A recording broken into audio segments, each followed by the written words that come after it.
Muy buenas noches. Ahí estamos. Sí, perfecto. Muy buenas noches, soy el doctor Jorge Figueroa de León. Vamos a proceder con la clase 2 y 3. Hoy van a ser dos clases en uno. Sí, vamos a tratar de ver lo más elemental, pero aplicable. Sí, estas clases de bioquímica, ¿para quién son? Para estudiantes de nutrición, de medicina, fisioterapia, tal vez alguien que está empezando a ver ingeniería bioquímica, los mismos químicos farmacobiólogos. Es una bioquímica clínica aplicada en la cual vemos determinados fenómenos en la salud y cómo tiene una explicación, ¿sí? Entonces, el objetivo de estas clases es que el estudiante pueda entender los principios bioquímicos por los cuales se rigen muchos eventos en la vida. Entonces, voy a proceder ¿cómo se llama? A seguir con mis diapositivas.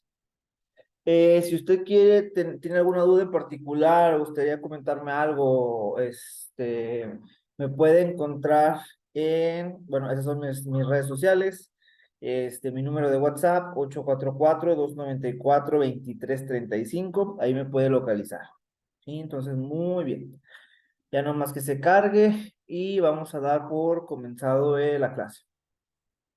Si tuvieron dudas de la clase pasada, es bueno que me lo hagan saber para poder saber cómo reforzar, tal vez alguna actividad, tal vez algún examencito ahí, para ver que estén aprendiendo, ¿sí? Muy bien. Entonces, ok, vamos a darle, este es mi número de contacto, con mucho gusto.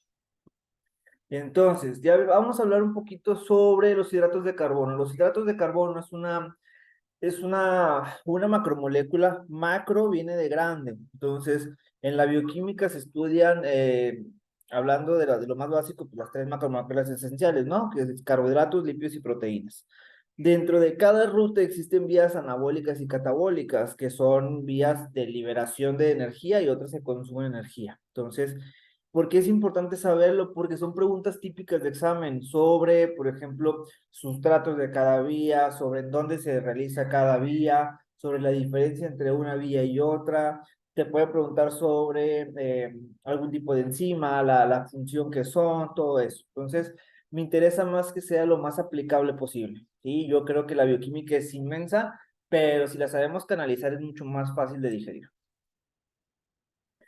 Muy bien, entonces aquí les muestro una pequeña parte, porque no es todo, del famosísimo mapa del metabolismo. Sí, este famosísimo mapa del metabolismo, esta parte es una 16ª parte de todo el inmenso mundo del metabolismo. Entonces, si ven ustedes aquí los colores, nos hablan sobre la correlación que tiene una vía con otra. Entonces, lo que podemos decir, y siempre les digo a mis estudiantes, es que todas las rutas están conectadas de alguna otra forma y todos los eventos pasan simultáneamente. Entonces, esa es la cuestión. Si queremos ver la bioquímica como esfera 1, esfera 2, no. Dentro de la misma esfera sucede todo esto. Entonces, por ejemplo, en la diabetes mellitus tipo 1, tipo 2, cualquier tipo de diabetes, lo que pasa es una alteración en la ruta de los carbohidratos, que esto hace que se sobreexprese el proceso de la beta-oxidación.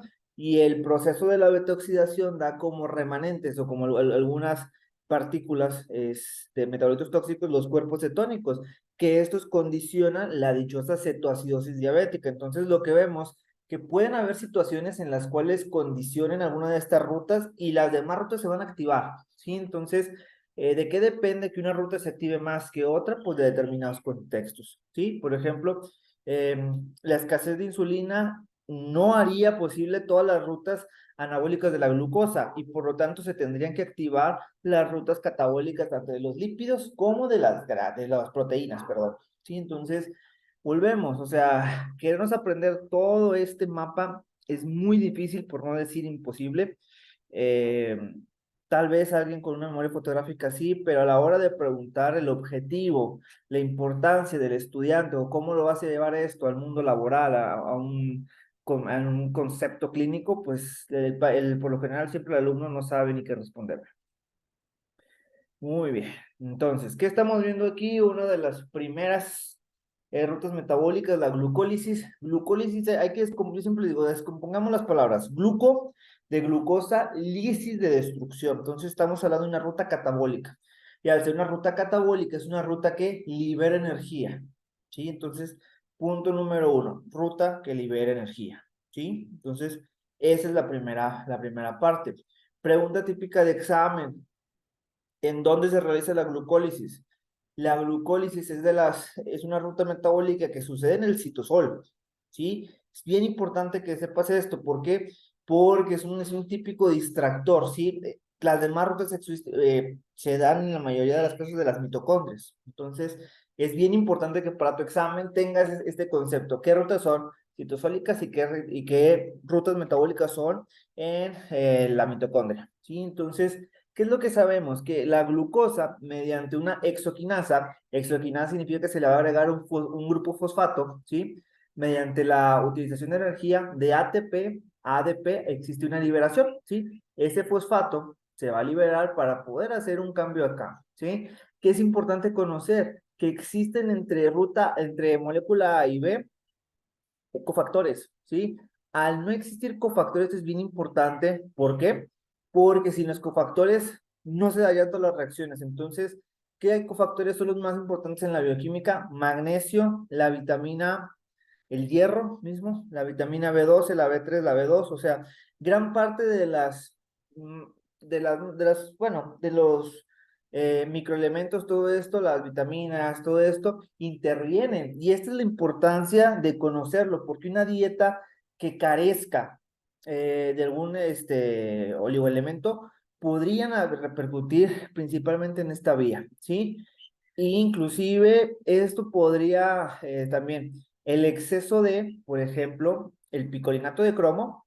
El picolinato de cromo se ha estudiado bastante, pero tiene evidencia de grado C. Sí, está. ¿Dónde puedes checar la evidencia de los suplementos? Pueden apuntar esta página en el Instituto Australiano del Deporte. Sí, van a encontrar la evidencia de grado A, grado B, grado C de suplementos deportivos y suplementos médicos. Entonces, el picolinato de cromo, lo que se ha estudiado es que sí, aumenta un poco la eficiencia del metabolismo de los hidratos de carbono y por lo tanto ayuda un poco, bueno, es la teoría, ayuda técnicamente un poco al metabolismo de los hidratos de carbono, un poquito al peso. De hecho, no sé si ustedes lo recuerdan, hace algunos años, te estoy hablando, ¿como cuántos? Aproximadamente unos 17 15 años, había un medicamento muy socorrido, todavía, pero ya menos, el Metabol Tonics. Sin Metabol Tonics, la molécula milagrosa que tenía era picolinato de cromo. El picolinato de cromo aumentaba la sensibilidad a la insulina y esto prometía hacer más eficiente el metabolismo, pero lejos de eso, tiene mucha evidencia sobre que el abuso o el exceso de cromo puede afectar los eritrocitos de forma significativa. Entonces, volvemos, claro que son importantes, pero el decir que utilizar más cromo aumenta la eficiencia de la insulina en una persona con diabetes, no podemos hacer esa afirmación y la literatura médica lo hace saber. ¿Sí? Entonces, lo que estamos viendo es que de glucosa 6-fosfato, se llama 6-fosfato porque en el carbono 6 se le agrega el grupo fosfato. Entonces, de aquí de la glucosa 6-fosfato a la fructosa 6-fosfato, hay un paso muy interesante que se llama la isomerasa. Un isómero es la misma molécula con diferente configuración. Entonces, no deja de ser la misma estructura de 6 carbonos. Es bien importante. La fructosa no tiene 5 carbonos, siempre se los pone como un distractor, ¿sí? Entonces, tengamos en cuenta que el isómero tiene la misma cantidad de carbonos, la misma cantidad de iones de hidrógeno, la misma cantidad de todo, solamente están acomodados de diferente manera y por lo tanto generan un isómero, ¿sí? Entonces, esa es la cuestión. ¿Qué podemos decir aquí importante? A diferencia de la glucosa, la fructosa puede entrar en este punto, ¿sí? La fructosa entra mucho más simple a esta vía de la glucólisis. ¿Y qué significa? Traducción. El ingerir hidratos de carbono en forma de frutas sí es beneficioso para la salud, sí se puede utilizar en personas con diabetes y sería mucho más simple, nos brincaríamos uno o dos pasos en la glucólisis. Entonces, ¿qué podemos decir? Que el decir que las frutas son peligrosas o son poco deseables en el tratamiento para la diabetes es un error. Sí, es algo que ya está bastante comprobado, pero desgraciadamente eh, algunos conceptos médicos ya de antaño siguen teniendo ahí en la chistera. ¿Sí? Entonces, en este punto voy a poner ¿dónde estás? Mi spotlight. En este punto va a pasar algo bien interesante y algo por lo cual desde aquí se empiezan a comunicar todas las rutas. En este punto, desde la fructosa 1,6-bifosfato, ¿qué es lo que pasó? Otra exosa, la cual agrega otro grupo fosfato y tenemos una molécula de 6 carbonos, 1, 2, 3, 4, 5, 6, con dos grupos fosfato, si son dos grupos de alta energía. Entonces, se va a separar la molécula en dos triosas. Una de estas puede irse al ciclo de las pentosas, que lo veremos más adelante, y esto es lo importante, que de aquí se dan dos triosas, ¿sí? Entonces, ¿qué es lo que pasa? Cada molécula que entra de glucosa se divide en dos, ¿sí? Es bien importante, es una pregunta típica. Entonces, después de esto, empiezan a haber otros procesos en los cuales vemos es bien importante que tengamos el NAD reducido y el NAD fosforilado. El NAD es la niacina ay, no me acuerdo la D, pero es un precursor de la vitamina niacina, la B3. Y entonces, ¿qué es lo que quiero decir? Cuando nosotros estudiamos un poquito la función de las vitaminas, una de las funciones de la vitamina, bueno, son dos funciones importantes. Realmente más, vamos a analizarla. La niacina es la vitamina B3 que está presente, por ejemplo, en muchas frutas, algunas verduras, todo esto, y tiene uno que mejora el metabolismo de los hidratos de carbono. ¿Por qué? Porque ayuda a la conversión de un paso al otro en la glucólisis y en el ciclo de Krebs. Entonces, el tener una dieta balanceada me ayuda en el metabolismo directamente, ¿sí? Por esta vía. Yo siempre les digo, es que es importante saber la respuesta, pero más importante es cómo llegar a ella, ¿sí? ¿Por qué? Porque tampoco puedo decir, bien fácil, suplemento a todos los pacientes con diabetes con niacina. No, pero si entendemos el fundamento, podemos sacarle un mejor beneficio, ¿sí? Entonces, ese tipo de cuestiones son las que debemos de aprender. Entonces, una vez que ya empezamos esta vía, ¿cuál es el resultado? A ver, resumen, glucólisis, vía catabólica, se hace en el citosol. ¿Qué es lo que se va a obtener? En condiciones aerobias se va a obtener lo que viene siendo la acetilcoenzima A. En condiciones anaerobias, ese piruvato se va a condensar y todo eso y formaría ácido láctico, que el ácido láctico es un metabolito momentáneo, ¿sí? Porque al perder el ion de hidrógeno se hace lactato, que es la sustancia que encontramos en sangre, ¿sí? Entonces, ¿qué podemos decir? Cuando tenemos un proceso de hipoxia, el lactato sube, ¿sí? Es un indicador de hipoxia. El lactato lo medimos en gasometrías, ¿sí? Entonces, cuando nosotros tenemos un aumento en el lactato, el exceso de lactato de iones hidrógeno que son ácidos generan una acidosis y por lo tanto bajarían el pH. ¿En qué situaciones podemos encontrar una acidosis, o sea, un exceso de lactato? Podría ser un ejercicio extenuante, podría ser en una cetoacidosis diabética, podría ser en muchas situaciones. Entonces, el hecho de conocer que una ruta sea aerobia o anaerobia y sus productos nos van a orientar a qué esperar. El exceso de lactato es malo para la salud, ¿sí? ¿Por qué? Porque afecta el centro de la respiración, puede afectar a la neurona, puede afectar muchas cosas. Entonces, pero el lactato está presente en el cuerpo, no es una molécula mala, sino que el abuso de esa concentración puede ser peligrosa. Ejemplo, en el ejercicio físico, el hacer una actividad física que no genere un estrés no sirve de nada. Sí, caminar, siempre te lo digo, caminar 30 minutos bioquímicamente no sirve absolutamente de nada. Entonces, ¿por qué el hacer ejercicio tiene que aumentar la frecuencia cardíaca? No que te mueras, ¿sí? Pero tiene que generar un verdadero estrés. Estos cambios fisiológicos generan un aumento en el lactato y el lactato se ha demostrado que mantiene la plasticidad de las neuronas. Entonces, ¿qué estamos hablando? Que el lactato en condiciones adecuadas puede ser benéfico para la salud. En cambio, en concentraciones demasiado altas, no es que, otra mentira, el lactato no forma cristales, no es lo que nos genera el dolor muscular, no, el dolor muscular es propio del ejercicio por el hecho de lastimar. de forma microscópica la fibra muscular, ¿sí? Entonces, por ese simple hecho duele, pero no por el hecho del lactato, ¿sí? Entonces, es ese tipo de cuestiones que creemos que el lactato es el villano y no, el lactato es un simple producto más del metabolismo, ¿sí? Entonces, bueno, ¿qué hay que saber aquí? La glucólisis tanto puede ser aerobia como anaerobia.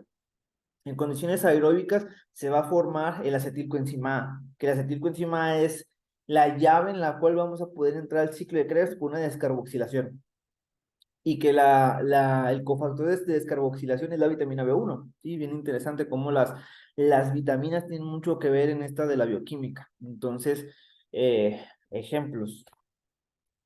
Un paciente con alcoholismo. Los pacientes con alcoholismo tienden obviamente su nombre lo dice, a tener un abuso del alcohol y el alcohol hace que el paciente, inhibe la diurética, la antidiurética, perdón, y eso hace que orinen. Y dentro de todo lo que orinan también se van iones de sodio, potasio, todo eso, se van muchas vitaminas. Y al tener una deficiencia de vitaminas, todo el metabolismo empieza a fallar. ¿Por qué? Porque como no hay cofactores, no hay quien acelere, las reacciones se van a dar, pero se dan de una forma mucho más lenta. Entonces, eso también puede condicionar alteraciones del sistema nervioso. De hecho, el paciente alcohólico, cuando ya está en ciertas etapas, empieza a tener ciertas alteraciones del estado de la conciencia, cientos de alteraciones neurológicas e importantes. De hecho, hay ciertas cuestiones típicas de estos pacientes. Y bueno, entonces, esta es la glucólisis y esto es lo que debemos de ver. Más allá de esto, te van a preguntar sobre el cálculo de energía, todo eso. Por cada molécula son 36 una molécula de ATP se divide en dos, entonces son 36 ATPs más o menos, menos cuando pasa el ciclo de Krebs se restan dos, entonces son 34, ¿sí? Pero hay libros que te dicen eso, el otro, otros 36, 34, 34, 32. Hazle caso al libro de texto que te diga tu docente, ¿sí? Realmente el cálculo de ATP para cuestiones prácticas no es muy necesario, ¿sí? Entonces, son cosas que te digo, no es necesario memorizarnos ese cálculo. Y lo volvemos, puntos claves. Todos estos ciclos tienen estimulantes y también tienen situaciones que lo frenan. Ejemplo, el cortisol. El cortisol es una molécula muy interesante que lo que hace es la molécula del estrés, ¿sí? La hormona del estrés se le considera. ¿Por qué? Porque lo que hace, las concentraciones de cortisol se asocian mucho a que, por ejemplo, cuando está el cortisol elevado, aumenta la glucosa. ¿Por qué? Porque el cortisol favorece la glucogenólisis, ¿sí? O sea, glucosa, geno de glucógeno, ¿sí? Lisis, o sea, la destrucción del glucógeno muscular, ¿sí? Entonces, eso libera el glucógeno al torrente sanguíneo, bueno, lo libera no al torrente sanguíneo, sino a la fibra muscular. Entonces, eso. ¿Qué otra cosa puede hacer también el cortisol? El cortisol puede activar la gluconeogénesis, que es una ruta que es a partir de masa muscular. Este es bien importante. Solamente las proteínas pueden transformarse en glucosa mediante la gluconeogénesis. Y quien es responsable de esto en gran medida es el cortisol, ¿sí? Por eso se ha demostrado que las personas que tienen altos niveles de estrés tienden a tener una pérdida de masa muscular y un aumento de masa grasa y de dislipidemias. ¿Por qué? Porque el cortisol también hace que se liberen gran parte de la reserva de lípidos a la sangre. Entonces, el cortisol en exceso, claro que es patológico. ¿Cuándo se eleva el cortisol? Cuando una persona trabaja en el turno nocturno, ¿sí? Que trabaja de 10 de la noche a 6 7 de la mañana, ¿sí? Cuando en el transcurso de su día tiene demasiado estrés por hipertensión, o sea, hay demasiados estadios en los cuales, de hecho, se estudia mucho el cortisol hoy en día por tantos problemas de estrés y son concentraciones bastante elevadas. Hay otros problemas propios endocrinos del hipercortisolismo, por ejemplo. Hace unos años, un par de años, apenas dos, tres, que salimos de bueno, no hemos salido, estamos todavía en esta pandemia del COVID, que es lo que se utilizaba mucho la dexametasona. ¿Cuál es el problema? Que llegan a utilizar grandes cantidades de dexametasona y al hacer esto un esteroide inhibía la producción endógena. Entonces, ¿qué es lo que hacía? El cuerpo tenía problemas con excesos de glucosa, con excesos de presión arterial, de lípidos, y esto al final dejó de ser beneficioso por el papel antiinflamatorio de la dexametasona, lo que hacía era aumentar el riesgo cardiovascular y las personas morían de infarto. Entonces, lo que estamos viendo, es importante conocer que una ruta metabólica puede ser estimulada o al contrario, puede ser limitada o frenada dependiendo ciertos contextos. Bueno, ya hablamos que los productos finales y las funciones del piruvato, bueno, el piruvato se va perdón, a transformar en acetilcoenzima A, que es la llave del metabolismo, y el lactato, viene siendo la concentración del piruvato en condiciones anaerobias, que es el resultado del ácido láctico, ¿sí? Entonces, el lactato no es que sea malo, inclusive el cuerpo, mediante otra ruta, llamada el ciclo de Cori, casi nunca se menciona en la literatura, pero es importante y les voy a explicar por qué. El ciclo de Cori es una ruta en la cual se utilizan los metabolitos eh, que ya excretó el cuerpo como de forma secundaria, por ejemplo, el lactato, un metabolismo secundario, no es un metabolito principal. Entonces, todos esos metabolitos son juntados por el organismo para poder volver a transformarlos en glucosa, ¿sí? Entonces, ¿esto por qué me sirve? Por darte un ejemplo, en casos de personas que son maratonistas, corredores de largas distancias, ¿de dónde sacan tanta energía? Pues sí, de la reserva de los lípidos, pero también tienen esa virtud de poder utilizar el lactato que ya produjo su cuerpo como una fuente de energía, ¿sí? Entonces, el ciclo de Cori nos explica el continuum energético, así lo vas a encontrar en la literatura médica. Muy bien. ¿Qué otra cosa va a pasar? Lo puse con el hecho del cáncer. El cáncer se llama así porque arremeda mucho a un cangrejo en la playa, en la cual el cangrejo siembra sus patitas. Y más o menos así se ve el cáncer, como desde las capas más internas empieza a florecer. Entonces, bueno, eh, ¿por qué se los pongo? Un paciente con pérdida de peso sin causa aparente, hay que preocuparnos. ¿Por qué? Porque nos está hablando que últimamente el metabolismo se ha aumentado, ¿sí? Y ya, ok, ejemplo, llega un señor de 55 años con una pérdida de 15 kilos en el último mes y medio. Es casi imposible perder 15 kilos en 40 días, ¿sí? Entonces buscamos, oye, ¿sabes qué? Aparte trae anemia, trae estos datos, fatiga, etcétera, etcétera. Vemos que trae una hemoglobina de 5, bueno, buscamos, cáncer de colon, ¿sí? Entonces, ¿por qué les pongo ahí? El cáncer en condiciones, o sea, al principio, tiene un metabolismo anaerobio. ¿Qué significa? Que el cáncer solamente utiliza hidratos de carbono. Por eso en los primeros estadios de un cáncer, el paciente no pierde tanto peso, porque nuestra reserva de hidratos de carbono es muy baja, ¿sí? Entonces, esa es la cuestión. Entonces, ¿qué es lo que pasa? Cuando un tumor, un cáncer, adquiere la capacidad, porque tiene varias capacidades importantes, de poder hacer una angiogénesis, o sea, tomar un vaso sanguíneo nuestro y hacer lo propio para empezar a nutrirse, puede utilizar los ácidos grasos. Entonces, ¿qué es lo que hace? Al poder oxidar la grasa, ve que el paciente tiene mucha grasa y por lo tanto empieza la pérdida brutal, ¿sí? De peso. Entonces, estamos viendo que inclusive el cáncer tiene ahí algo que ver con estas rutas de carbohidratos. Y suplementos.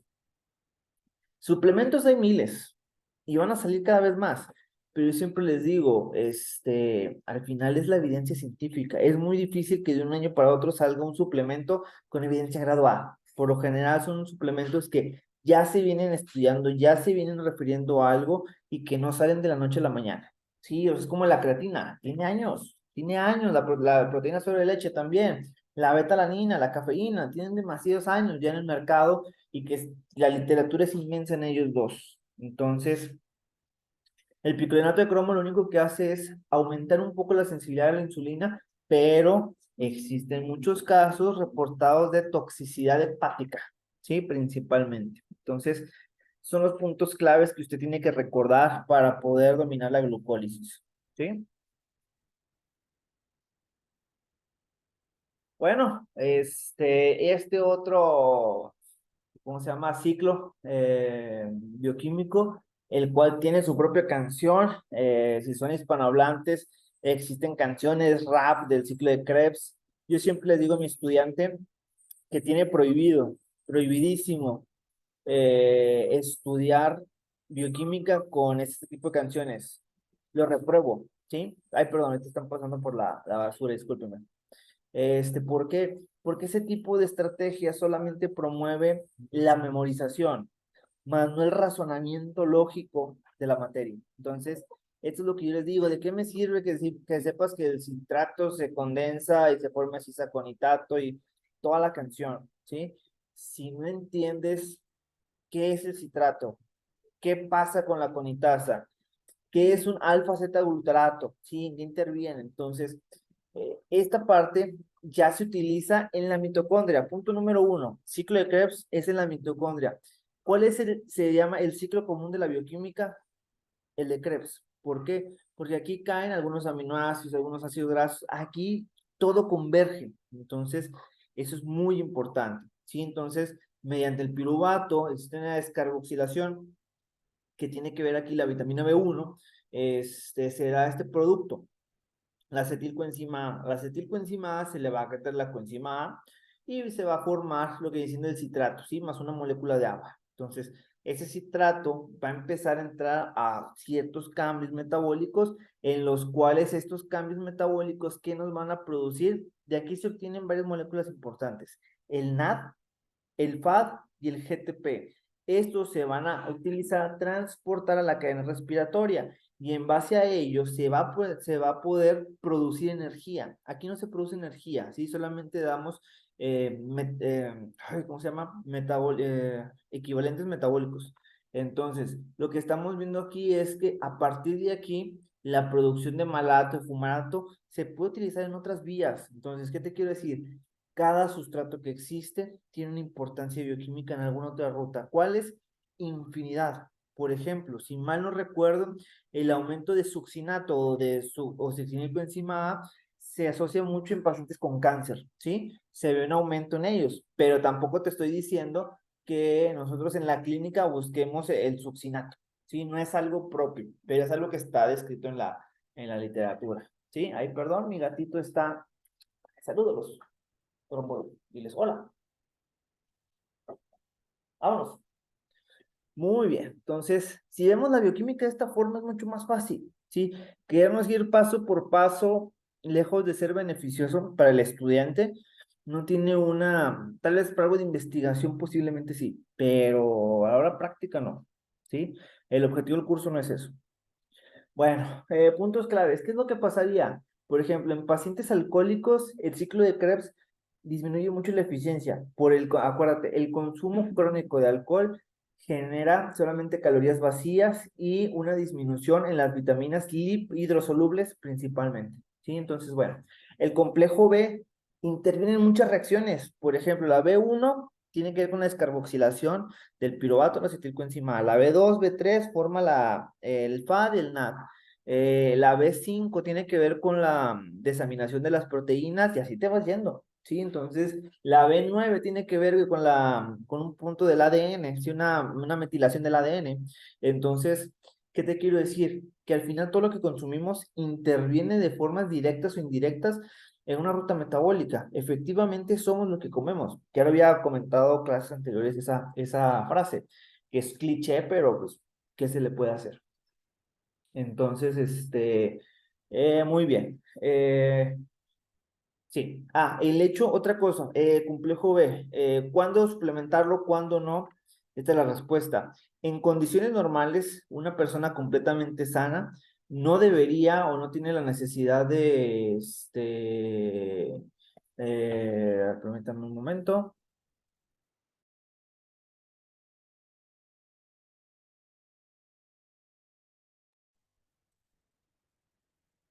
Perdón. En condiciones normales, una persona sana no tendría por qué suplementarse de complejo B, ¿sí? ¿Por qué? El complejo B, B1, B2, B3, B5, B6, B9, B12, son hidrosolubles, no se pueden guardar en el organismo. Entonces, el suplementarse con complejos B, el gastar tu dinero en ello, pues no es funcional, porque cada vez que vayas a orinar, vas a orinar el complejo B, ¿sí? Entonces, esa es la cuestión. En cambio, tenemos una condición médica en la cual se necesita, por ejemplo, pacientes con diabetes que ya tengan algunos años o meses, mejor dicho, con el tratamiento de metformina, se les puede suplementar con complejo B12. ¿Por qué? La metformina tiene un efecto secundario a nivel de la microbiota que hace que se produzca menos B12 en la microbiota. Entonces, ahí podría ser un uso justificado, ¿sí? pero aunque hagas más ejercicio y todo eso, no es una razón suficiente. El complejo B lo podemos cubrir perfectamente bien por alimentación, ¿sí? Entonces, por eso no hay la necesidad. ¿Qué otras cosas pasan con el complejo B? Que también le agregan otros minerales, otros electrolitos, otras cosas que, por ejemplo, excelente, trae hierro, sí, pero no otras concentraciones de hierro que se ocupan, ¿sí? Trae hierro y calcio, peor, ¿por qué? Porque uno compite con la absorción del otro. Entonces, volvemos, el recomendar un suplemento tiene que ver con todos estos conceptos de bioquímica, sí que estamos viendo. Muy bien. Y bueno, es el punto común de todas las macromoléculas, es importante saberlo. Y bueno, esta ruta metabólica pues es intermedia para muchos procesos, porque de aquí de estos mensajeros o segundos mensajeros, como lo quieras mencionar, vamos a encontrar que el parteaguas de otras rutas, ¿sí?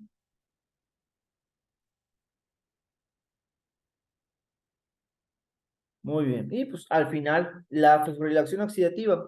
La fosforilación oxidativa es el paso final en el cual el objetivo es la producción de energía. ¿Qué se puede rescatar de aquí? Es algo muy simple, en el cual estos complejos van pasando las moléculas que ya hemos mencionado y se da la producción de energía. Sí, se da la producción de agua, de CO2 y de energía. Sí, entonces, bueno, es esto. Algo que está en la literatura que puede ser interesante es que ciertos tipos de veneno, el arsénico, por ejemplo, la mordedura de serpiente, yo hace poquito me tocó una clase de morderos de serpiente en el internado, porque hemos tenido pacientes así. Lo que hace el veneno es desactivar exactamente el cuál complejo es. Es el complejo 3 si mal no recuerdo. El complejo 3 de la fosforilación oxidativa, que lo que hace es evitar la producción de oxígeno, de la producción de energía, perdón. Entonces, al evitar esto, hace que la célula muera y muere de una forma estrepitosa, ¿sí? Una necrosis. La diferencia entre necrosis y apoptosis, pregunta típica de examen. Vámonos para allá. Vámonos, Rómulo. La diferencia entre una y otra es que la apoptosis es una muerte celular programada y la necrosis es cuando se destruye la célula de forma violenta, los metabolitos que sueltan son altamente tóxicos e irritativos para las demás células. Entonces, ¿qué es lo que vemos con esto? Mencionando el ejemplo de la mordedura de serpiente. Se va a empezar a dematizar porque también es un veneno que afecta a las demás células, pero se va a empezar a necrosar. Entonces, esa forma de que se va necrosando es porque afecta exactamente al complejo 3 y el complejo 3 evita que se pasen al complejo 4 y 5 para la producción de energía. Entonces, ¿qué es lo que hace? La célula está hipóxica, la célula muere. ¿Sí? Entonces, el veneno de la serpiente o el veneno de muchas arañas genera un daño selectivo al complejo 3, ¿sí? Por darte un ejemplo. Al igual como puede ser el arsénico, como sea otro veneno. Entonces, son de las cosas que vienen ahí, si mal no recuerdo, ese dato viene en ah, el libro espérame, el Baines de bioquímica. Sí, ahí viene en un capítulo. Muy bien. Entonces, bueno, pues esas son algunas rutas típicas. Otras rutas que son importantes que no se mencionan mucho, que generan alta confusión en el estudiante, pues el concepto de la gluconeogénesis. Volvemos, vamos a descomponer la palabra. Gluco de glucosa. Neo habla de nuevo, ¿sí? Génesis es la creación, ¿sí? Entonces, glucosa a partir de otras estructuras nuevas. Por ejemplo, la gluconeogénesis siempre de los siempre, claramente aquí está, se da a partir de las proteínas, del músculo. Jamás se va a obtener glucosa a partir de ácidos grasos, ¿no? Ni se va a obtener proteínas a partir de ácidos grasos tampoco, ¿sí? Entonces, debemos de entender el ciclo natural de las cosas. Entonces, ¿qué es lo que pasa? Cuando nosotros tenemos una situación de estrés, hace que se libere el glucógeno. Una vez que se acaba el glucógeno, tenemos glucógeno hepático y glucógeno muscular. El glucógeno hepático es el que gobierna la cantidad de glucosa en sangre, ¿sí? Al acabarse el glucógeno hepático da las hipoglucemias. El glucógeno muscular es el que tiene que ver más con la energía propia del músculo, ¿sí? Pues tenemos que estarnos alimentando ¿cierto? O sea, de forma constante con hidratos de carbono. De hecho, los hidratos de carbono son súper necesarios en la fisiología humana. Entonces, ¿qué es lo que pasa cuando yo carezco de glucógeno?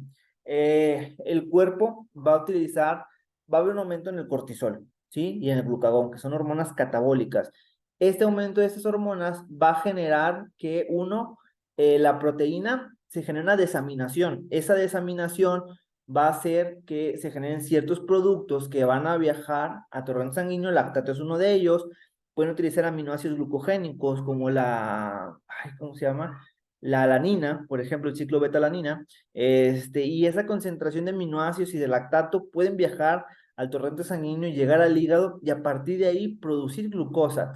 ¿Qué te estoy diciendo? ¿Que podemos obtener glucosa a base de otras estructuras? Sí. Pero ¿qué pasa si hacemos esto constantemente? La pérdida de masa muscular va a ser considerable y esto se va a hacer como una sarcopenia. Entonces, ¿por qué el paciente con diabetes pierde tanta masa muscular? Por esta razón, porque no puede incorporar más glucógeno de la dieta a su glucógeno, porque no tiene insulina. La insulina es la que genera la elongación de la glucogénesis, ¿sí? Entonces, bueno, lo que pasa es esto, ¿sí? Aparte que el exceso de lactato no se puede procesar todo y va a llegar un momento en este exceso de lactato, se va a juntar en sangre y va a formar una acidosis láctica, ¿sí? Entonces hay que tener mucho cuidado. Una acidosis metabólica, si lo quieres poner más fino. Entonces, bueno, ¿qué otra cosa? El aumento del catabolismo proteico va a traer un aumento de productos azoados como nitrógeno, como urea, como amoníaco, que esos van a generar ciertas alteraciones a nivel sistema nervioso. ¿Por qué? Porque irritan mucho la neurona, entonces generan un proceso llamado asterixis, que es cuando el paciente jala la mano y en lugar de que vuelva como normalmente, vuelve como en cámara lenta, ¿sí? Entonces, son ahí algunos datos. Entonces, ¿qué podemos decir? Que el no poder utilizar, sí, el no poder incorporar los hidratos de carbono al glucógeno va a despertar algunas respuestas catabólicas, por ejemplo, la gluconeogénesis. La gluconeogénesis va a tomar la masa muscular, la va a desaminar, esa desaminación me deja las estructuras libres para poderlas utilizar mediante la gluconeogénesis en glucosa. Entonces, eso también. ¿Por qué la dieta cetogénica es una dieta alta en proteínas, alta en lípidos? Es importante que sea alta en proteínas, porque gran parte de esa proteína se va a utilizar para la gluconeogénesis. ¿Por qué? Porque las dietas cetogénicas, bien llevadas, deben de tener máximo 50 gramos de hidratos de carbono. ¿Qué son 50 gramos? Aproximadamente 2 o 3 porciones de, ya sea de cereales o de frutas, ¿sí? O sea, 3 manzanas al día, pocas palabras. Permíteme tantito.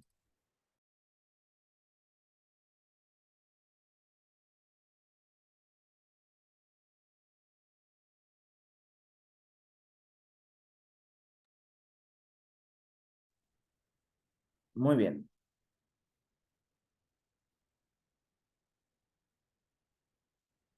Y bueno, esto igual.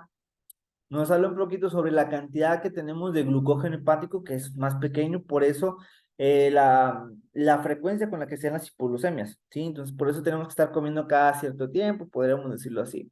Pero la cantidad de glucógeno es mucho más grande. ¿Qué hay que recordar?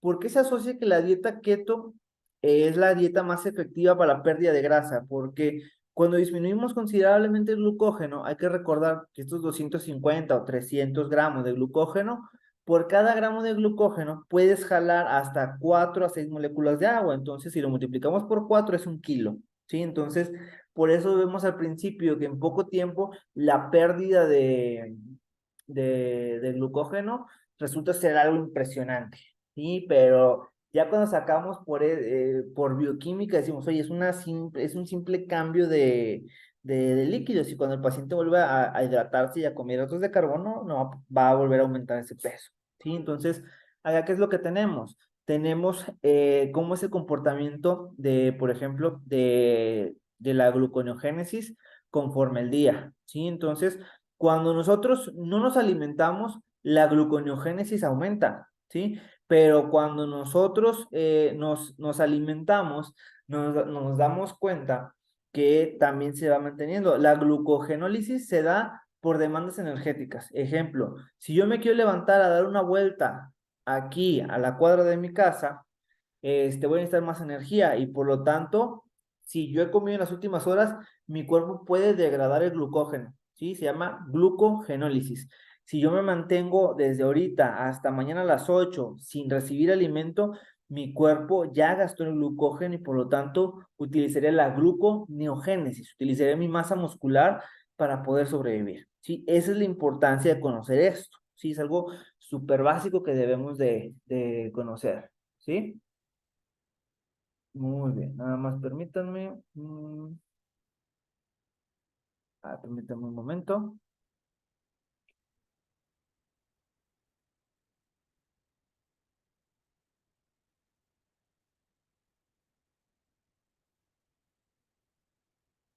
No, ok, listo, es del hospital.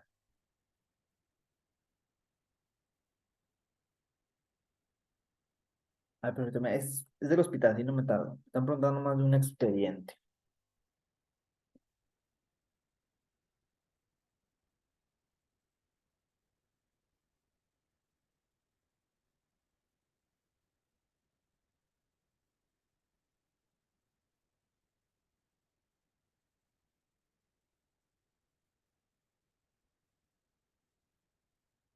Está, el expediente está ahí.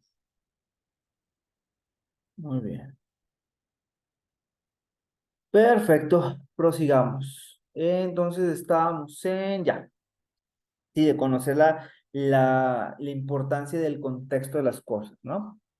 Tampoco significa que debamos de comer 5 veces al día, ¿no? O sea, eso tampoco, el hecho de que se dé la gluconeogénesis tampoco es mala, pero en exceso podría ser poco saludable.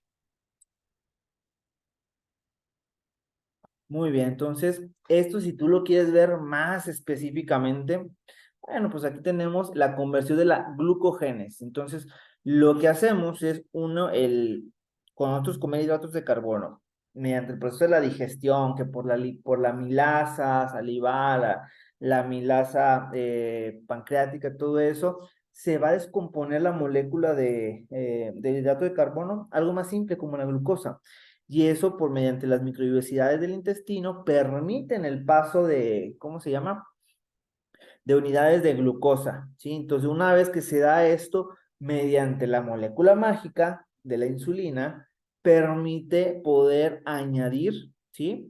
Esa molécula de glucosa al glucógeno, pero entre paso A y paso B tienes que ver todo esto, ¿sí? Entonces, la glucosa igual, sigue casi, fíjate, muy similar a la glucólisis, pero llega un momento que mediante la UTP, ¿sí? Se da ahí una elongación, ¿sí? Y se va activando la glucógeno sintasa o sintetasa, y lo que hace es una ramificación. Existen algunas enfermedades que se llaman las enfermedades del glucógeno, son típicas de examen de bioquímica, esas enfermedades son súper raras, yo nunca he visto alguna, en las cuales no se puede generar una elongación del glucógeno. Y hay algunos síndromes, si mal no me acuerdo del de McCartney, si mal no recuerdo, que se da en edades ya los 25, 30 años y en las cuales las hipoglucemias son hipoglucemias muy difíciles de tratar, ¿sí? Entonces, pues digo, son casos rarísimos. Esto lo puedes encontrar mejor en el libro de, ¿cómo se llama? Bioquímica del Baines, tercera o cuarta edición, no sé en cuál vayan, creo que van en la cuarta. Ahí viene un cuadro específico sobre enfermedades del glucógeno, ¿sí? Que es una pregunta típica de examen, pero es la verdad que no es algo que sea tan común. Entonces, ¿qué podemos mencionar aquí relevante? Por ejemplo, hormonas implicadas en el control de la glucogenólisis. El glucagón lo que hace es, cuando me baja mucho la glucosa, ¿qué es lo que pasa? Se activa el reflejo de la hipoglucemia y dependiendo las señales te habla, por ejemplo, cuando una persona pierde conocimiento, te habla de una hipoglucemia sumamente peligrosa, por debajo de 40, ¿sí? En cambio, es una hipoglucemia en la cual solamente, ay, perdón,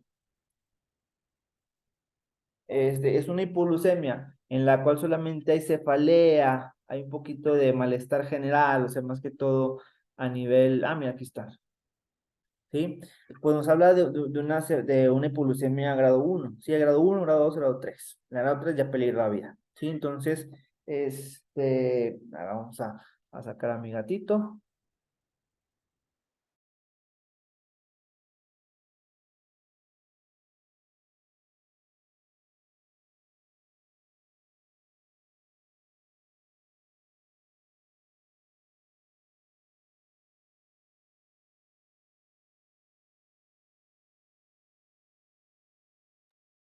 Muy bien. Entonces, lo que estamos viendo es que, cuando mi glucosa baja por ¿cómo se llama? Por la situación que tú quieras, uno, se va a despertar, se va a aumentar el apetito como un reflejo natural. Dos, va a aumentar una taquicardia, sí, o sea, hay varios síntomas. Tú sabes muy bien cuándo necesitas comer por este tipo de datos. Pero si no llegara a pasar eso, el glucagón lo que va a hacer es favorecer la gluconeogénesis. Entonces, si es una hipoglucemia moderada, leve, nuestro cuerpo la puede compensar en cuestión de minutos, ¿sí? En cambio, por ejemplo, la adrenalina, ¿quién la estimula? Pues la hipoglucemia o el estrés agudo. Esto hace que suba la glucosa igual. Lo que estamos viendo es que estas primeras tres hormonas se activan mediante el estrés o las hipoglucemias. En cambio, la insulina se da después de comer, ¿sí? Entonces, cantidades grandes de glucosa hacen que se active la insulina y por lo tanto la insulina incorpora las moléculas de glucosa a una ramificación de glucógeno. Y entonces ese tipo de situaciones son las que pasan. Y bueno, acá, mira, fíjate, se me ha olvidado que ya las tenía aquí.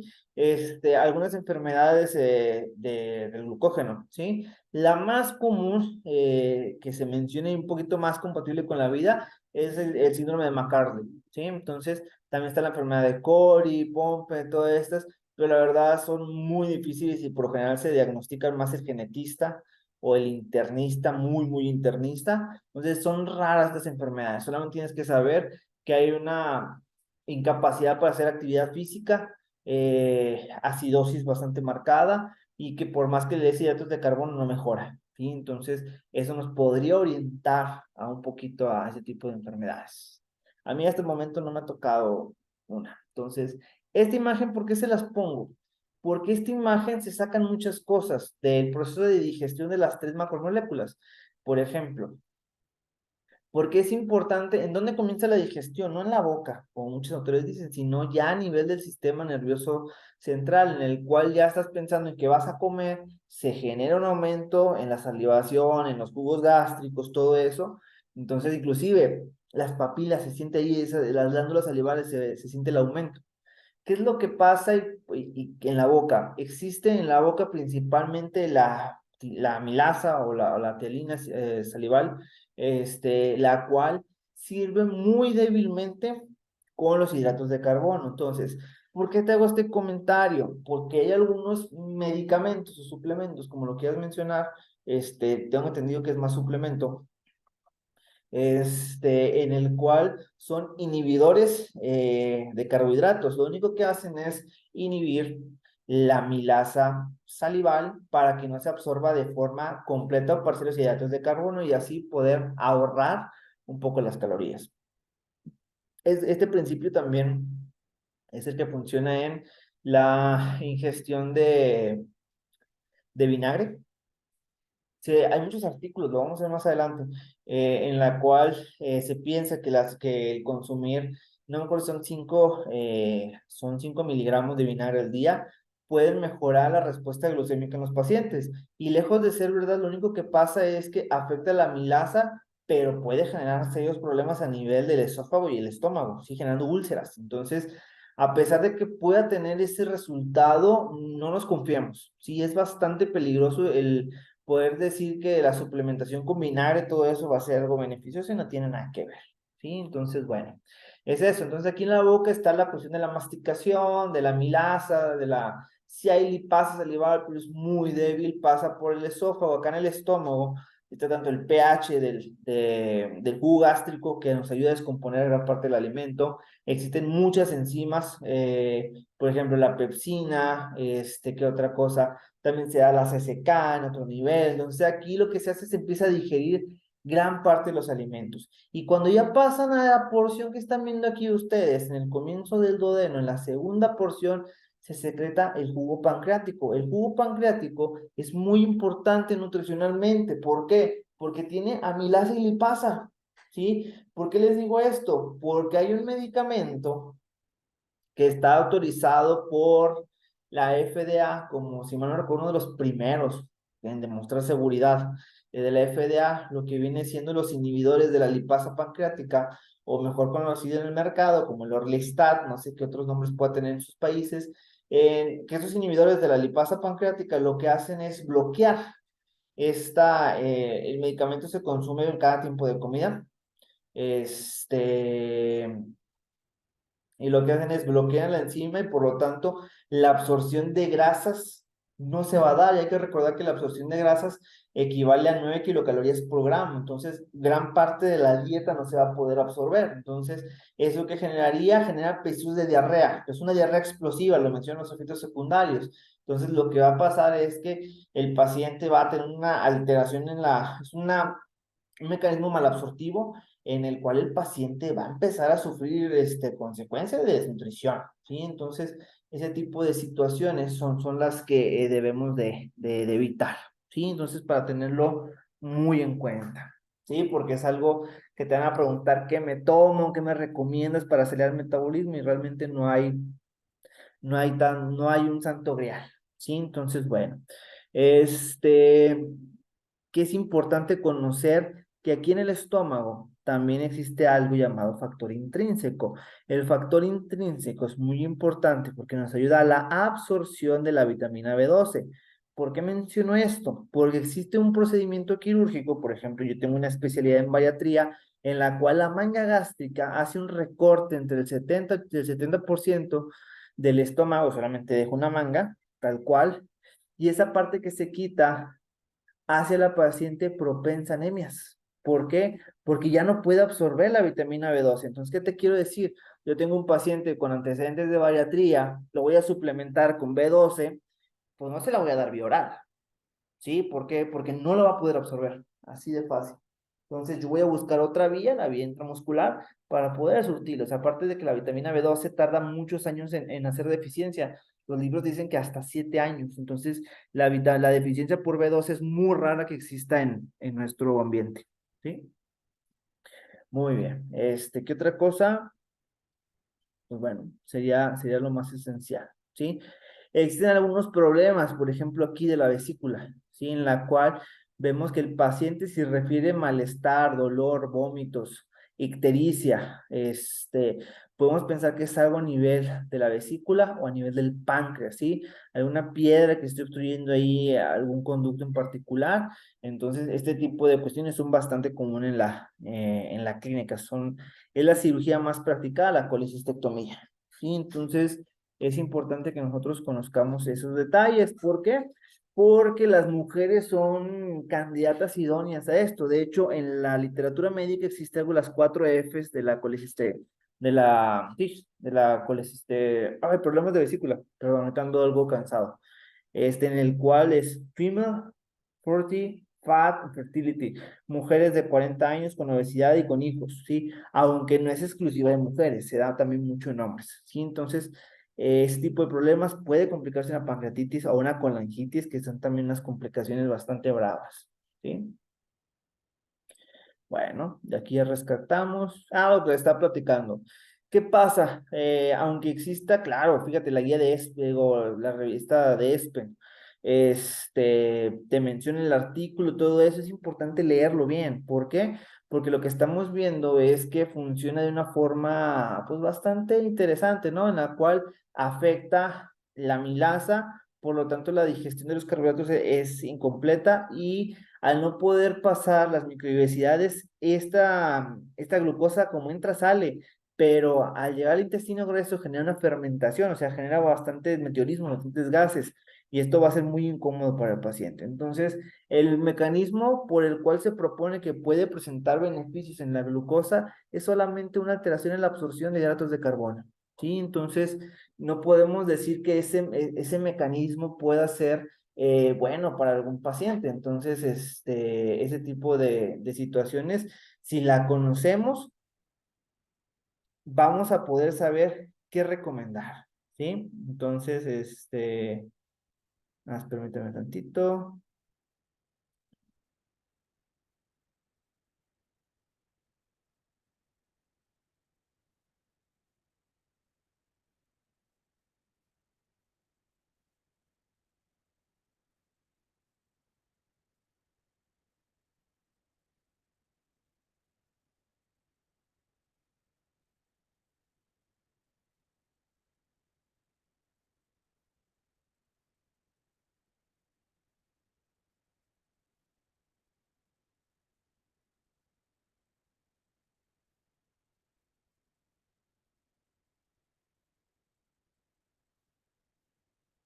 Perfecto.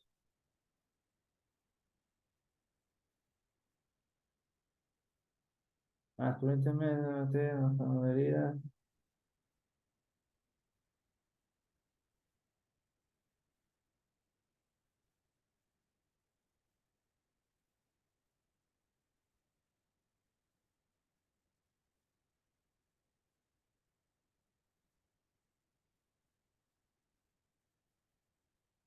Muy bien, prosigamos.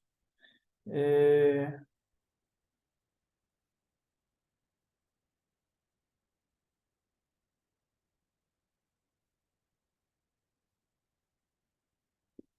ok, muy bien, vamos a seguir. Aquí, el artículo ustedes lo tienen aquí en las diapositivas, se las voy a anexar próximamente cuando acabemos el curso, ¿sí? Bueno, esta fue una sesión bastante rápida de rutas anabólicas y catabólicas y hidratos de carbono. Es lo que debemos de ver. ¿Por qué? Porque no te van a preguntar o no es tan importante saber la producción exacta del succinilcoenzima A. Sí, no podemos llevarlo, o sea, no sirve de nada, en pocas palabras, pero sirve de mucho entender en dónde se forma el succinilco enzima A, tal vez en qué patología se puede aumentar, o cuál es el objetivo de cada ruta metabólica, ¿sí? Y cómo eso se puede traducir a una enfermedad o un estado de salud. Así de fácil, ¿sí? Entonces vamos a ver nuestro caso clínico. ¿Qué les recomiendo en casa? Si quieren, pausen el video aquí. ¿Por qué? Para que analicen. En condiciones normales, cuando doy la sesión en vivo, me gusta interactuar con ustedes. En esta situación no. Espero algún día tener la oportunidad. Y lo que les digo, ok, tienes 3 minutos para analizarme esta química sanguínea, estas analíticas, también así le dicen. Es un estudio en la química sanguínea, más unos electrolitos séricos, y me vas a decir qué notas diferente. Y otra cosa, yo soy esta paciente, esta es una, bueno, pues, no soy mujer, pero vamos a suponer que sí, es una mujer de 23 años que viene a consulta conmigo, tienes derecho a hacerme 5 preguntas para poder llegar al diagnóstico, por ejemplo. Porque yo quiero saber qué come, yo quiero saber cuánto duerme, o sea, preguntas que te acerquen al resultado, al diagnóstico. Entonces, si tú ves esto de primera instancia, a mí este paciente me llegó con un diagnóstico de diabetes, ¿sí? Por estas cifras. La glucosa arriba de 120, 125, dice la guía de la ADA. Se tiene que repetir en varias ocasiones para que sea diabetes, pero una sola cifra en estos no significa que sea tal cual, ¿sí? Entonces, bueno. Y vemos otros parámetros que están tanto por arriba como por abajo. Si no todos tienen que ser de alarma, ¿sí? Entonces, el único que te digo que podía ser alarmante sería este, ¿sí? El ácido úrico. Entonces, te voy a dar contexto. Una mujer de 23 años, la cual asiste a su ginecólogo, el ginecólogo le van a hacer estudios. Ese sábado en la mañana, la chica va con su hermano, chocan una cuadra antes, su vehículo no pasa mayores, su hermano choca, todo eso, ella decide ahí quedarse, después va a los estudios y los estudios salen así. Entonces, este es un error preanalítico.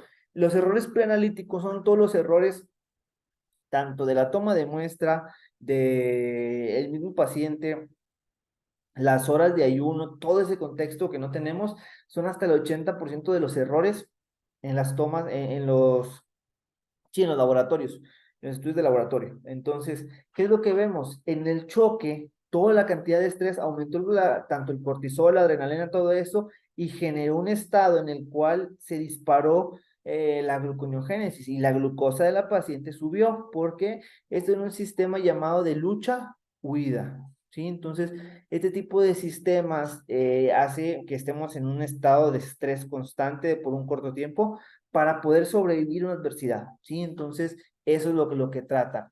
Esta paciente va por un chequeo general, todo eso, le da un diagnóstico de diabetes, le explicamos que como tal no, repetimos el estudio, ¡pum!, 80 de glucosa. Entonces, si yo sé que para dar un diagnóstico de diabetes ocupo más cosas, pues bueno, voy a poder apoyar o al contrario, imagínate lo difícil que es que te digan que de un día para otro, a los 23 años tienes diabetes. O sea, qué difícil debe ser, ¿no? Entonces, en cambio, cuando nosotros usamos la bioquímica a nuestro favor, todo eso, bueno, en mi caso yo ya estaba estudiando medicina, pues tuve la oportunidad de decirle que no era un diagnóstico tal cual.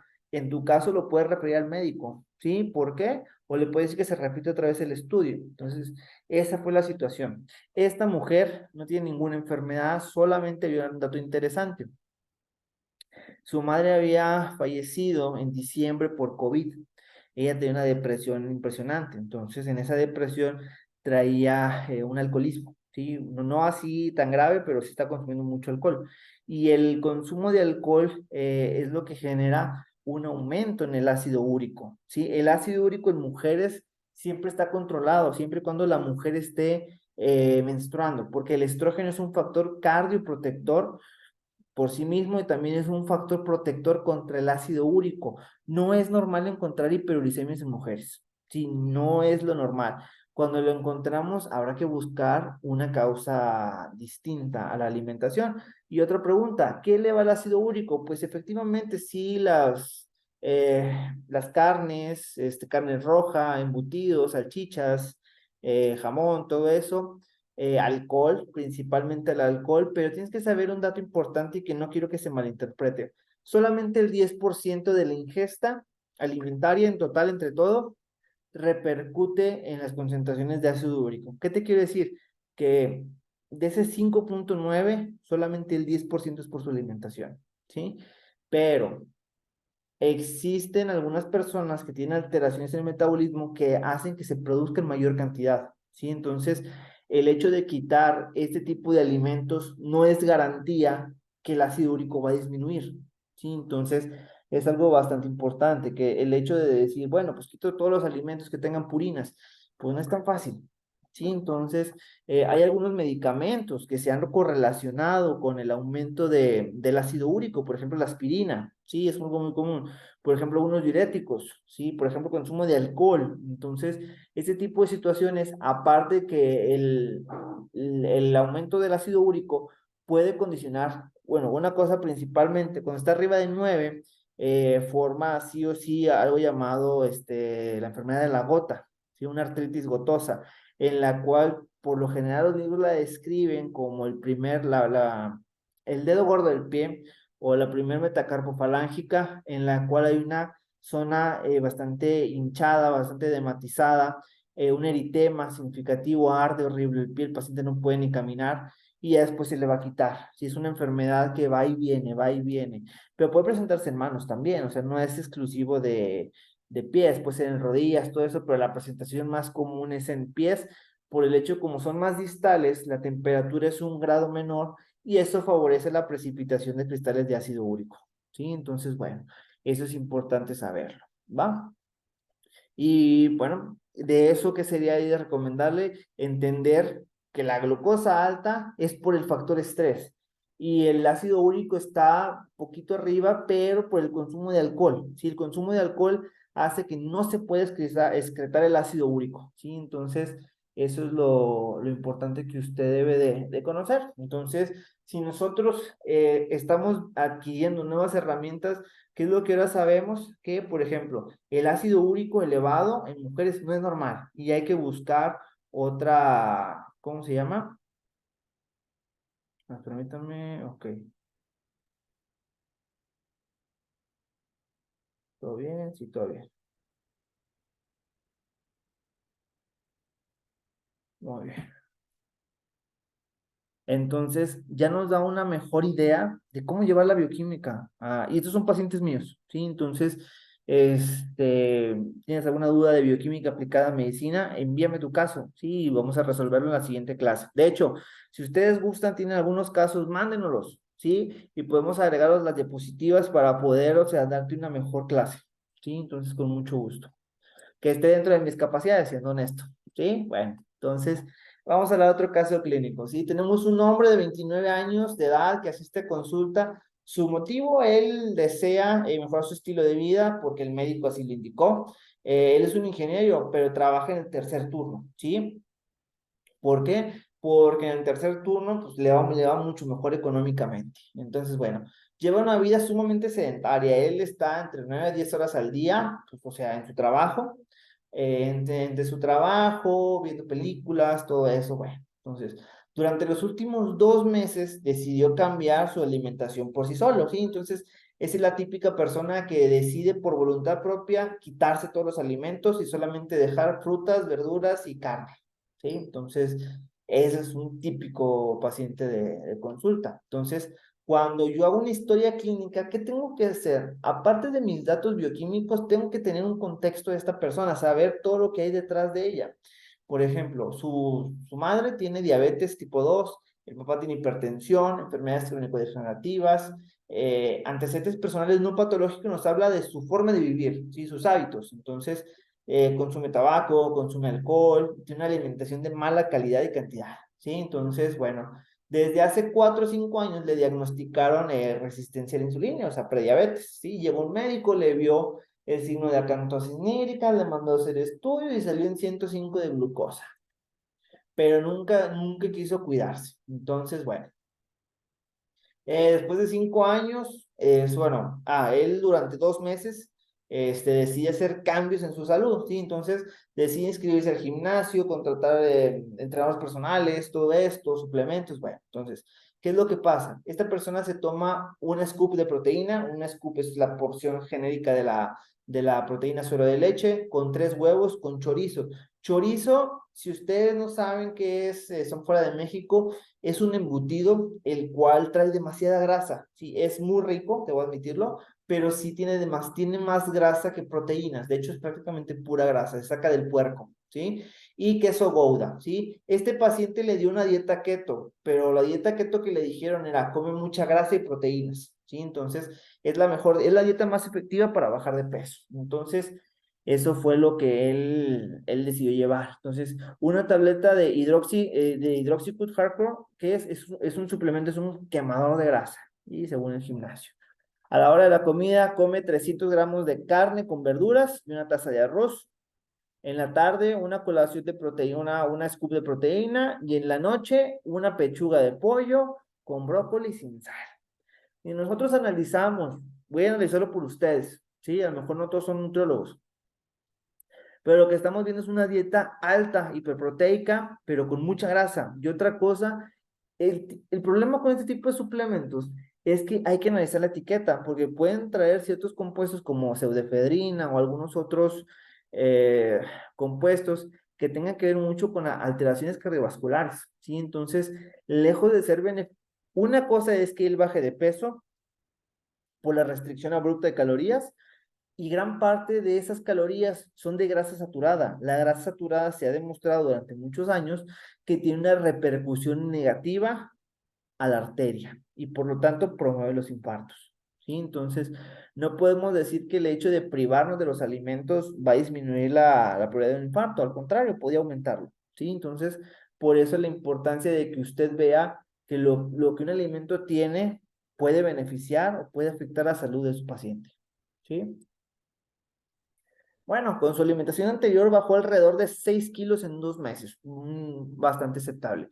Pero su salud empeoró, esto referido por el Departamento de Salud Ocupacional de la empresa. Todos los días tomaba signos vitales y notaron algo muy raro, que tanto tenía su glucosa, perfil de líquidos y presión arterial en aumento. Y te quedas, ¿cómo es posible que si está comiendo mejor, teóricamente hablando, no come azúcar, tenga todos estos marcadores elevados? Entonces, esta es la cuestión y esta es la magia de la bioquímica. ¿Cómo es posible que tenga la glucosa alta si mi paciente no come hidratos de carbono? Vamos a responderlo. Bueno, la glucosa como tal, antes de su dieta estaba en 90, colesterol 230, está por arriba de él, máximo son 200, 185 triglicéridos, ácido úrico 7,8 y presión arterial 130 sobre 85, ¿sí?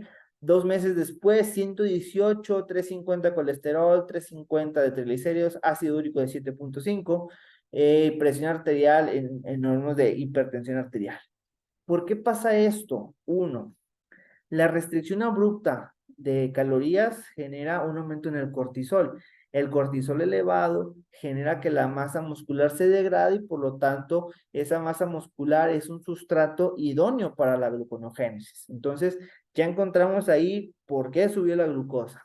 ¿Qué pasa con el colesterol y los triglicéridos? El colesterol viene gran parte de la grasa saturada de la dieta, pero hay que recordar que el 60% del colesterol en sangre es endógeno, tú lo produces. Acuérdate de este dato. La mayoría de las hipercolesterolemias son por problemas genéticos, ¿sí? La mayoría de los problemas de la hipertrigliceridemia se asocian más alimentarios, ¿sí? Entonces, esa es la importancia de conocer uno y otro. Aparte de que el tener estos elevados a ambos marcadores aumenta el riesgo por una pancreatitis, ¿sí? Entonces, bueno, el ácido úrico disminuye un poco, pero podría aumentar. Entonces, eso X. Habrá que tener en cuenta que es un factor de riesgo cardiovascular, ¿sí? Y lo mismo, si la sangre está más espesa por mayor cantidad de glucosa, colesterol, triglicéridos, es normal que aumente la presión arterial y también por el estado de estrés que está el paciente, ¿sí? Entonces, es algo bastante esperado, ¿va? Y bueno, nada más déjenme ver cómo vamos en la grabación para poder seguirle. Espero que vayamos bien, nada más denme un momento, quiero ver. Ok, perfecto, 9:50, muy bien. Ok, share screen. Muy bien.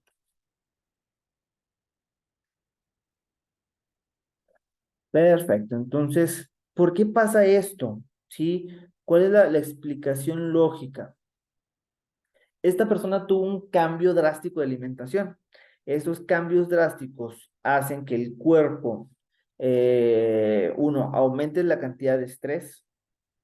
Dos, la poca disponibilidad de hidratos de carbono obliga al cuerpo a utilizar otra vía, ¿sí? Acuérdate siempre de esto. Cuando hay menos hidratos de carbono, la segunda reserva preferida del cuerpo son las proteínas, no la grasa. Para oxidar grasa existen ciertas condiciones que se deben de cumplir, las veremos más adelante, cuando veamos lípidos. Entonces, ¿qué es lo que pasa? El cuerpo metaboliza las proteínas, las va desaminando, las utiliza unas en lactato, otras en alanina, otras en otras moléculas para incorporarlas a glucosa, ¿sí? Entonces, bueno, entonces lo que estamos viendo es que gran parte de la ingesta de proteínas se está utilizando para poderse derivar a glucógeno. Entonces, ¿qué es lo que vemos? Que no es tan buena idea. La literatura científica dice que máximo entre 6 a 8 semanas la dieta cetogénica tiene buenos efectos. Después de eso, no se recomienda seguir con ese tipo de dietas, ¿sí? Entonces, no es ni para la salud ni funcional, ¿sí? Los seres humanos nos debemos más a los hidratos de carbono que a las proteínas mismas. Entonces, bueno, el papel del ejercicio es muy bueno, siempre y cuando sea moderado, sea adecuado y sea personalizado, por así decirlo. Entonces, si hacemos una actividad física adecuada, uno, disminuimos tanto los marcadores de inflamación como las interleucinas, Dos, mejoramos el sistema inmune y por lo tanto el sistema está más alerta a células cancerígenas. Tres, estimula la masa ósea. Entonces, hay demasiadas ventajas del ejercicio. De hecho, el ejercicio es la píldora que jamás se va a poder recrear.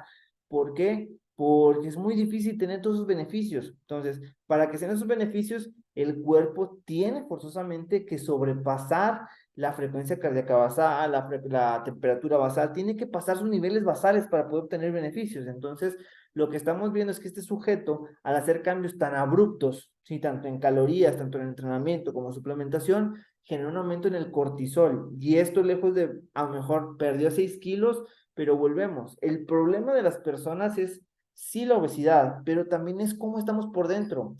Porque podemos tener dos personas, también con sobrepeso, también con normopeso. El de sobrepeso tiene 2, 3 meses en dieta y ya está a punto de llegar a su peso. Pero el de normopeso tiene 15 años fumando. Entonces, ¿quién va a estar más enfermo? Definitivamente el que fuma. Entonces, ese tipo de situaciones son las que uno no pensamos. Sí, inclusive el paciente no lo piensa así. Porque tenemos como que la regla absoluta de que el delgado es sano y la persona con obesidad es enferma. No digo que existan personas obesas metabólicamente sanas, no existe, no se puede tener ese concepto, aunque la literatura te diga, el 20% de las personas con obesidad pueden no tener ninguna alteración metabólica, pero el simple hecho de tener obesidad es una alteración metabólica, ¿sí? ¿Por qué? Porque aumenta los marcadores inflamatorios, aumenta hasta las articulaciones, favorece ciertas comorbilidades, etcétera, etcétera. Entonces, es bien importante entender eso, ¿sí? Entonces, todavía me quedan otros 20 minutos más de clase con ustedes. Vamos a ver. Sí, tenés que bueno. Bueno, esa era la sesión 2. Vamos a darle un poquito más. Perfecto. Bueno, vamos a hablar un poquito de diabetes mellitus. Diabetes mellitus es una de las enfermedades crónico-degenerativas más comunes en el mundo. Acá en México tiene una alta tasa de mortalidad. ¿Por qué? Por las complicaciones ¿cómo se llama? Por las complicaciones que puede tener a nivel, por ejemplo, del riñón. Gran parte de las nefropatías, por alteraciones en el riñón, son por una diabetes descontrolada. Vamos a ver por qué. También pueden darse alteraciones en la vista, pueden darse alteraciones en el sistema nervioso. La diabetes mellitus es una enfermedad que como tal al principio no da manifestaciones, empieza a dar manifestaciones en cierto punto. Ustedes no sé si en sus países donde son han escuchado que la gente refiere, la misma televisión, ellos que la televisión tenga la razón, de que se hizo diabético, diabética por un susto. Tiene mitad verdad, mitad no, ¿sí? Entonces vamos a platicar sobre ello. Bueno, la diabetes mellitus existen muchos tipos, no solamente la 1 o la 2, hay gestacional, tipo MODY, la neonatal, mitocondrial, LADA, etcétera, etcétera. Entonces, pero por fines prácticos vamos a hablar de tipo 1 y tipo 2. La tipo 1 es un tipo de enfermedad con un componente autoinmune. Se ha relacionado a algunos tipos de genes, por ejemplo, ¿cómo se llama? El, el HLA-DR4, ¿sí? Los haplotipos DR4, DR3. Las personas que tienen ese tipo de variantes son más propensas a tener la enfermedad. Entonces, hoy en día ya sabemos eso, pero es muy difícil mandarle a niño que nazca a hacerle ese tipo de estudios. No, se recomienda cuando ya hay antecedentes en la familia de diabetes tipo 1, ¿sí? Entonces, pero no es una práctica habitual. Yo en el internado jamás he hecho una y jamás he escuchado de que se hagan algunas, porque es una institución pública.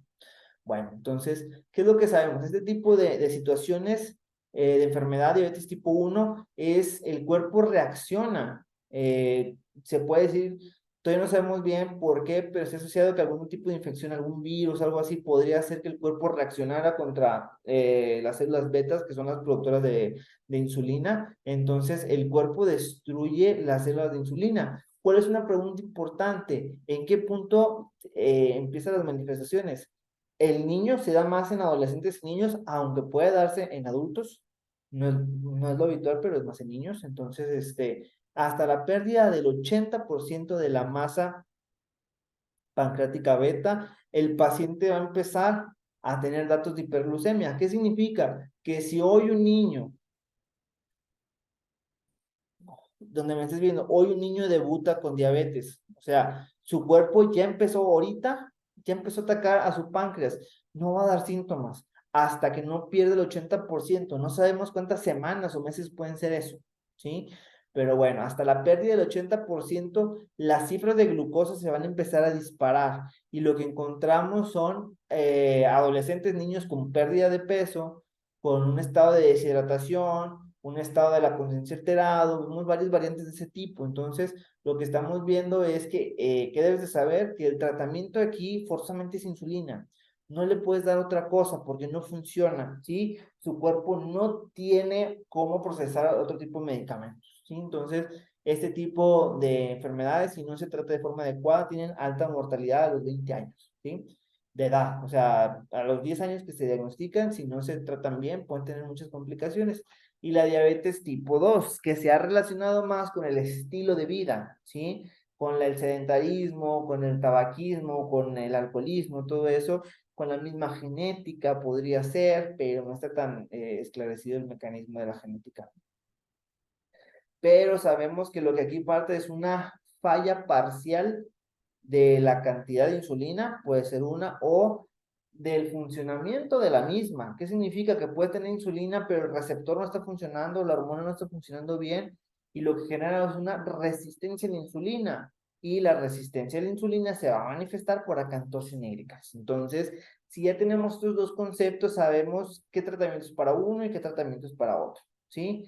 ¿Cómo debuta la diabetes tipo 1? Debuta con un adolescente, un niño, en la sala de un hospital, todo deshidratado porque vomitó, con dolor de estómago, con datos de alteraciones neurológicas, le sacas una gasometría y te das cuenta que tiene una acidosis metabólica, que trae una glucosa de 400, 500, ¿sí? Entonces, esa es la forma típica en la que debutan.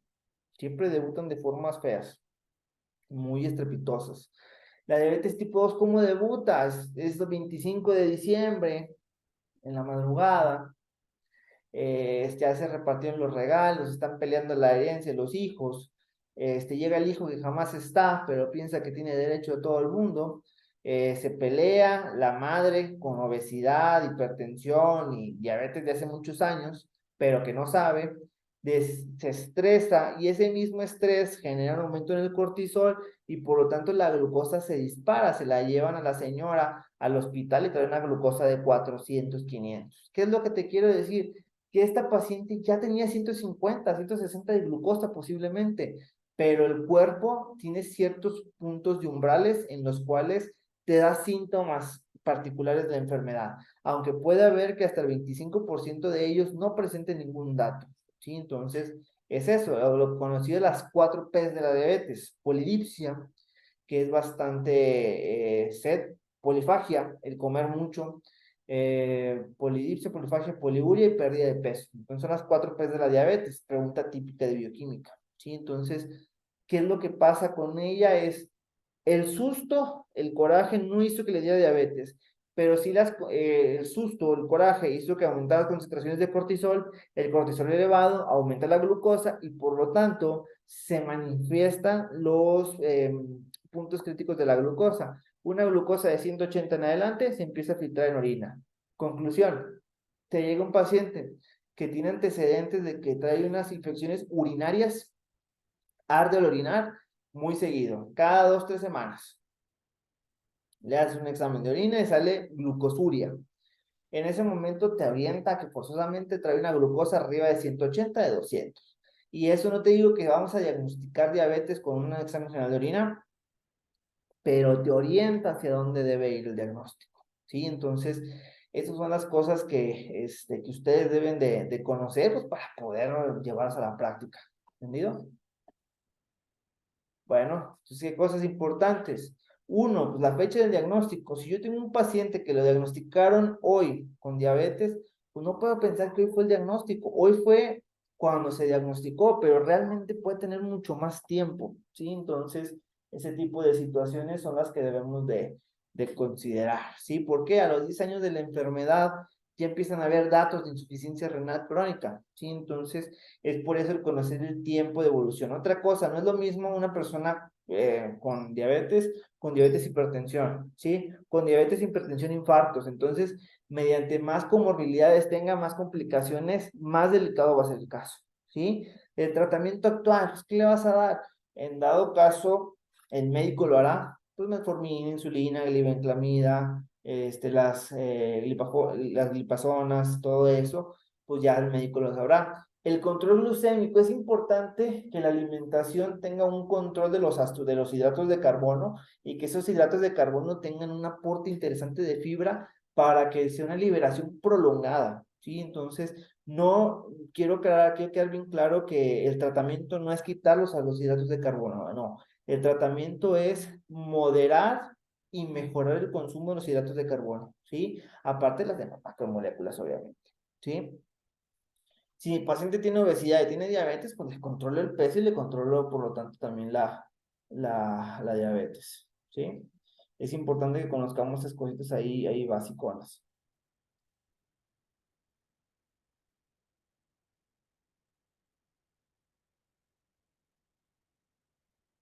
Muy bien. ¿Y qué otra cosa? Bueno, pues la educación nutricional, explicarle al paciente pues, qué enfermedad tiene, qué cosas puede comer, qué cosas no. Por ejemplo, un eterno problema. Oye, el consumir muchas proteínas daña el riñón, no tiene nada que ver. Si el riñón está sano, está íntegro, puede haber una ingesta de proteínas adecuada, de 1.5, 1.4 gramos por kilo de peso. Pero si hay enfermedad renal, la proteína no se puede metabolizar de forma adecuada y deja muchos tóxicos en el torrente sanguíneo, ¿sí? Entonces, volvemos. Las prohibiciones, todo eso van en función de determinadas condiciones, no en generalizar de que todas las personas que tengan dietas altas en proteínas les va a afectar el riñón, no tiene nada que ver, ¿sí? Entonces, bueno, tratamiento no farmacológico, que es el alimentario, el ejercicio, si tú quieres la cuestión de la meditación, todo tipo de cosas puede funcionar y hay que dosificarlo y personalizarlo al final del día, ¿va? Muy bien.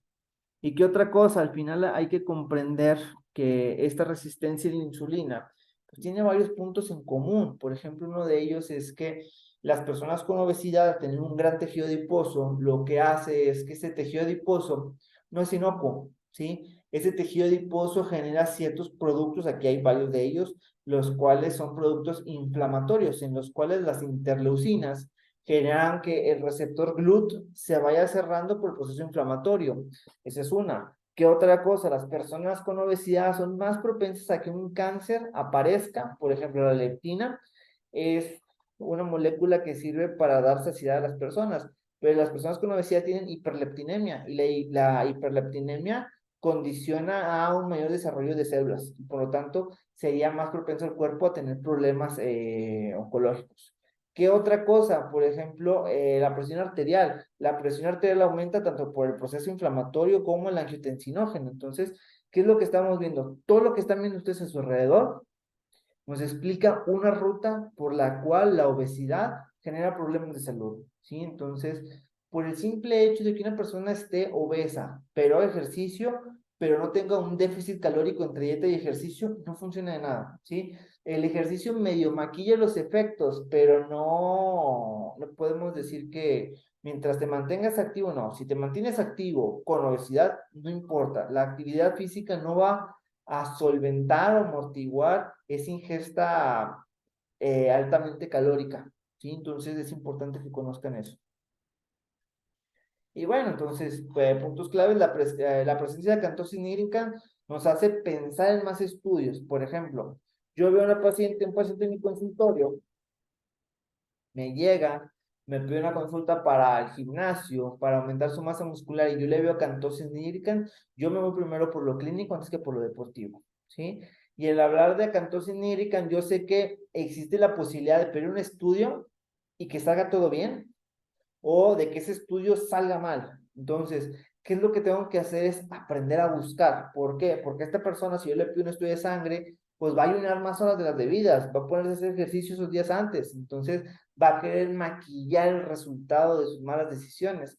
pero la Acanthosis nigricans sale ya con varios meses, ¿sí? Tú no me puedes decir que de una semana a otra apareció Acanthosis, ¿sí? Es imposible. Entonces, la Acanthosis nigricans nos habla de que en los últimos meses, probablemente 3 como mínimo, las concentraciones de glucosa han estado bastante elevadas, ¿sí? Bueno, ¿qué otra cosa? La ausencia de las 4 P's de la diabetes no son necesarias para el diagnóstico. Ejemplo, para yo poder diagnosticar diabetes, pueden irse la guía de la 2023 y marca glucosa, bueno, puede ser tanto glucosa capilar, pero no me gusta mucho la capilar, me gusta más la glucosa venosa. 3 cifras arriba de 120 es criterio de diabetes. Una curva de tolerancia más allá de 180 de glucosa de determinado tiempo, puede ser.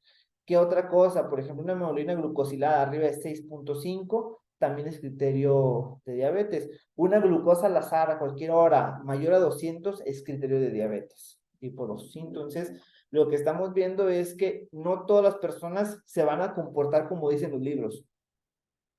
Yo te puedo decir que en el internado me tocó ver un caso de lepra y no se comportó como nada como dicen los libros. Entonces, esa es la cuestión. Es importante tener las bases, los fundamentos, pero entender que no todo se va a cumplir al pie de la letra es algo bastante importante para el estudiante y el profesional de salud, ¿sí? Bueno, ¿qué otras cosas debemos de considerar? El sexo, ¿sí? Por ejemplo, si tengo una mujer y esa mujer está embarazada, pues es normal que tenga cifras de glucosa un poco más altas, ¿sí? No es lo mismo que un adolescente de 15 años tenga 98 de glucosa a que un señor de 85 años tenga 98 de glucosa. O sea, hay que ver muy bien el contexto de las cosas. Y las enfermedades preexistentes, por ejemplo, un 120 de glucosa es malo para una persona normal, pero alguien con diabetes es un excelente control. Entonces, volvemos, usted tiene que hacer la historia más completa para poder empatar lo que dicen los laboratorios, lo que dice su historia y lo que refiere el paciente. Entonces, de esa forma nosotros obtenemos resultados más fidedignos. Y bueno, este ya lo habíamos visto, es un adolescente de 15 años con obesidad mórbida, 133 kilos, el cual tiene un superávit de 3.000 calorías o más, sin hacer ejercicio. Vemos que a pesar de tener un superávit de 3.000 calorías, tiene una glucosa de 99 y con 133 kilos y mide un 85, entonces no es lógico que eso pase, pero ¿qué es lo que está pasando? Es un fenómeno de supercompensación, se los voy a explicar más adelante, si mal no recuerdo. Sí, pues aquí está, muy bien. Entonces, vamos a ver por qué se da ese fenómeno. Fíjense que a pesar de tener una alta ingesta en grasas y hidratos de carbono simples y refinados, las concentraciones de colesterol no son tan grandes, pero el colesterol el positivo cardiovascular, factor protector cardiovascular, está bastante bajo. Entonces, tenemos jóvenes, aquí tienes un obeso metabólicamente sano, que de eso no tienen nada. Sí, es solamente saber interpretar las analíticas. Entonces, volvemos. Saquemos ese concepto de que la obesidad puede ser inocua. El concepto que ya les di. ¿Y cómo se da este fenómeno? Y con esto me gustaría despedirme. Eh, el hecho de que este paciente tenga un alto porcentaje de grasa significa que las interleucinas están altas y por lo tanto los receptores GLUT están disminuidos o cerrados. ¿Y qué es lo que hace el cuerpo? Si ustedes ven a ver, mira, no tengo mi apuntador. ¿Dónde estás? Spotline, ¿sí? Si ustedes ven estas dos líneas, sensibilidad, secreción, ¿sí? Concéntrate en estas dos. Conforme más obesidad tenga, menor sensibilidad va a ser. ¿Por qué? Porque se reducen o disminuyen, bueno, sí, se reducen los receptores GLUT por los efectos de las interleucinas. Entonces, ¿qué es lo que hace el cuerpo? Aumenta la secreción de insulina, ¿sí? Gran parte de los diagnósticos de diabetes se dan cuando ya se perdió un 60-70% de la masa pancreática. Entonces, ¿qué es lo que pasa aquí? Nosotros estamos en este punto, ¿sí? En la cual la sensibilidad está bajando, pero la secreción está aumentando, ¿sí? Entonces lo que estamos viendo es un fenómeno de supercompensación, ¿sí? ¿Y qué es lo que va a pasar? Este paciente va a llegar a 101, 105, 110, 115, 130, y ya a partir de aquí ya no va a haber tanta secreción. ¿Y qué es lo que va a pasar? La secreción de insulina va a disminuir y la hiperglucemia se va a dar. Entonces, nuestro cuerpo puede responder de forma aguda a las hiperglucemias compensándolas, sí. ¿Cómo? Tirando más insulina al torrente sanguíneo, ¿sí? Lanzando más moléculas de insulina. Pero va a llegar un momento en que la producción va a ser insuficiente. Entonces, cuando pasa eso, tenemos el fenómeno de intolerancia a la glucosa o tenemos el fenómeno de diabetes mellitus tipo 2, ¿sí? Y ya después de este tiempo las complicaciones se van a dar, pues sí por las concentraciones de glucosa, pero también por la concentración del tiempo, de los daños, ¿sí? Entonces, aquí pueden haber retinopatía diabética, pueden ver neuropatía diabética, nefropatía diabética, etcétera, etcétera. Entonces, ¿qué es lo que usted debe de conocer? Que los fenómenos de bioquímica y fisiología van de la mano. Para poder entender los cambios bioquímicos tenemos que entender cómo funciona un órgano. Entonces, la glucosa de 99 está justo en este punto. Entonces, así he tenido pacientes de 150 kilos con 99 de glucosa, obviamente que es una supercompensación bastante grande que hace que el paciente pueda estar en rangos normales, pero no necesariamente estar saludable. ¿Sí? Entonces, vamos a ver, empezamos a las 8:30. Pues bueno, entonces mientras me despido, de mi parte es todo. Hoy nos tocaron 2 horas, un alrededor de qué hora y media, más o menos. Entonces, de mi parte sería todo. Hoy voy a empezar a guardar la sesión, te la voy a subir. Si tienen dudas, casos clínicos, si quieren que veamos, mándenlos. Sí, con mucho gusto. Podemos atender sus dudas. Bueno, soy nutriólogo y médico. Doy la materia de bioquímica, imparto también farmacología ahí en la universidad, en mis tiempos libres. Y bueno, tengo todavía ganas de estudiar bastante. Quiero ser cardiólogo, está dentro de mis planes. Y mientras tanto, pues aquí me divierto dando clase. Discúlpeme si me hago cansado, vengo de guardia. Voy a procurar tener las clases más temprano, ¿sí? Adelantárselas para que pues, ustedes puedan estudiar con tiempo, ¿sí? De mi parte es todo, espero que les sirvan las clases, ese es el propósito de estas asesorías. Y cualquier cosa, ahí tienen mi número, ¿sí? 844-294-2335, y ahí tienen mis redes sociales. Entonces, que tengan una excelente noche. Un gusto. Bye.